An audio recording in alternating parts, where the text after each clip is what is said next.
This is a book talk presented by Jessica Cook on Heads of the Colored People by Nafissa Thompson Spires. Published in 2018, Heads of the Colored People is Thompson Spires' debut collection of short stories. It's been very well received by critics and was longlisted for the National Book Award in Fiction. Thompson Spires' collection presents 12 portraits of Black Americans, some of whom occupy overlapping stories.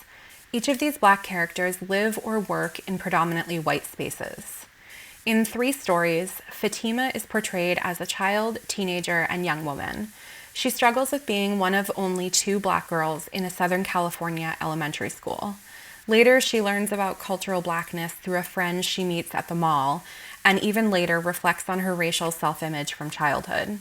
The story, The Necessary Changes Have Been Made, centers around Randolph, a newly hired professor at a historically Black university that employs few people of color. Randolph doesn't want to come across as the angry Black man stereotype. Because of this, he exists in an infuriating state of constant self-policing, where he feels unable to express himself even when he is, in fact, angry. Thompson Spires' stories take place in unremarkable locations. In the story, The Subject of Consumption, a reality TV camera crew captures the life of an interracial couple who live an unconventional and controversial lifestyle. A Conversation About Bread features a college student questioning what it means for anthropologists to tell stories about rural Black people. In Not Today, Marjorie, a woman with a history of violence tries to manage her anger while waiting in line at the DMV. Thompson Spires skillfully balances the serious and the satirical in each of these locations, as her characters animate them largely through their dynamic internal lives.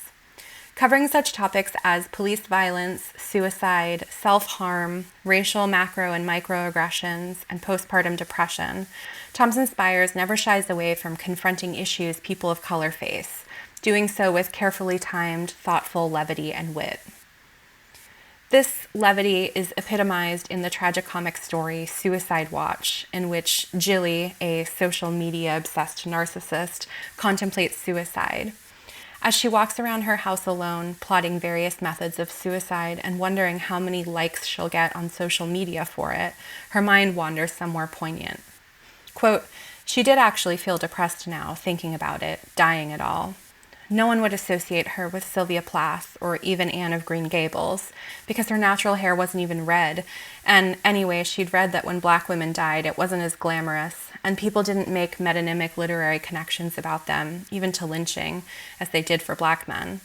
Black women's bodies just died out of frame, and that made her sadder." Here, Thompson Spires deftly weaves in a profound note about the denigrated value of Black women's bodies and lives in American media.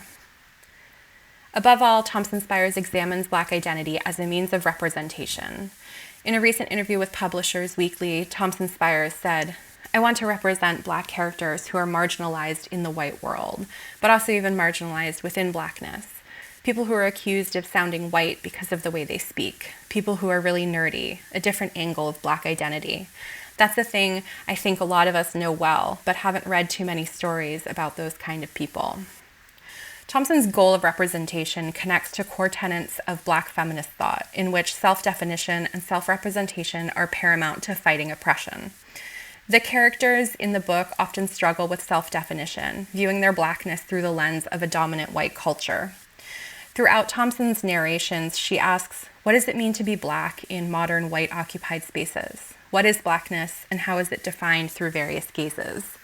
Is it found through nature or nurture? How does racial identity affect Black lives in both private and in public?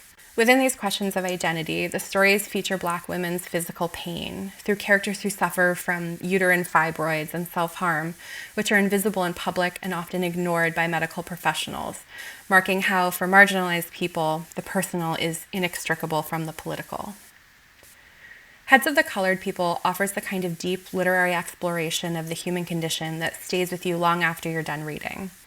What makes Thompson Spires' stories especially compelling is her subjects. In a country with a deep racialized history, we're often taught through fiction that ordinary and middle class means white.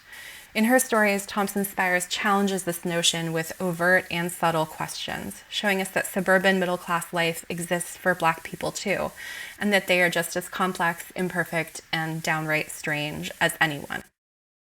So, how does Thompson Spires manage to balance such fraught topics with wildly clever moments that make you laugh out loud? Does she succeed in representing the lives of Black middle class Americans? Find out in Heads of the Colored People, which you can find at your local library or neighborhood independent bookstore. Happy reading!